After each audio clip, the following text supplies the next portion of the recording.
বিশ্ব বাণিজ্যের অন্যতম হৃৎপিণ্ড এবং সামুদ্রিক জ্বালানি তেল পরিবহনের প্রধান রুট হরমুজ প্রণালী নিয়ে শুরু হয়েছে এক নতুন ভূরাজনৈতিক লড়াই। বিশ্বের মোট তেলের 1/5 যে পথ দিয়ে যায়, সে প্রণালীর ভবিষ্যৎ নিয়ন্ত্রণ ও বাণিজ্যিক জাহাজের উপর ট্যাক্স বা ফি বসানোর একতরফা পরিকল্পনা ঘোষণা করেছে ইরান। আর তেহরানের এই যৌথ পরিকল্পনার দাবির পর আন্তর্জাতিক মহলে চরম বিপাকে পড়েছে প্রতিবেশী দেশ ওমান। গত ফেব্রুয়ারি মাস থেকে যুক্তরাষ্ট্র ও ইসরায়েলের হামলার পর টানা 10 সপ্তাহ ধরে অবরুদ্ধ রয়েছে এই জলপথ।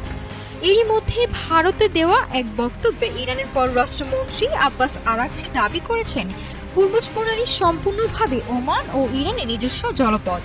এখানে কোনো আন্তর্জাতিক জলসীমা নেই। প্রণালীটি পরিচালনার জন্য তেহরান ওমানের সঙ্গে যৌথভাবে কাজ করছে এবং পার্সিয়ান গালফ স্ট্রেট অথরিটি নামের একটি সংস্থাও গঠন করা হয়েছে। ইরানের এই পরিকল্পনা অনুযায়ী এখন থেকে হরমুজ পার হতে হলে প্রতি ব্যারেল তেলের জন্য জাহাজগুলোকে $1 করে ফি দিতে হবে, তাও আবার পরিশোধ করতে হবে ইরানি মুদ্রা রিয়েলে। পশ্চিমা কূটনীতিকদের মতে ইরানের এই পদক্ষেপ সম্পূর্ণ বেআইনি, কারণ এই সেবা মূল্যের টাকা যাবে জাতিসংঘের নিষেধাজ্ঞা থাকা ইসলামী বিপ্লবী গার্ড বাহিনী বা IRGC তহবিলে। তবে ইরানের এই টোল আদায়ের চাল নিয়ে ওমান সরকার এখনো সম্পূর্ণ নিশ্চুপ রয়েছে।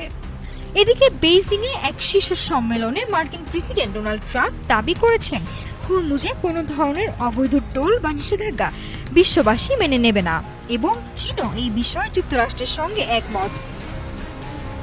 ট্রাম্প স্পষ্ট হুঁশিয়ারি দিয়ে বলেছেন, যারা ইরানকে এই অবৈধ টোল দেবে তারা গভীর সমুদ্রে নিরাপদে চলাচল করতে পারবে না।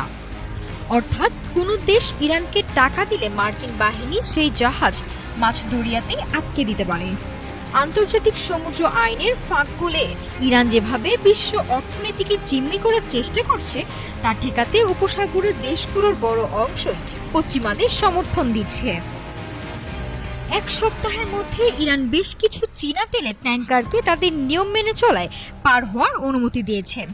তবে সুপার পাওয়ার দেশগুলোর এই নানামুখী চাপ আর নিষেধাজ্ঞা এড়াতে ওমান শেষ পর্যন্ত কার পক্ষ নেয়, আর হরমুজের এই অচলাবস্থা বিশ্ব তেলের বাজারে কতটা আগুন জ্বালায়, এখন সেটি দেখার বিষয়।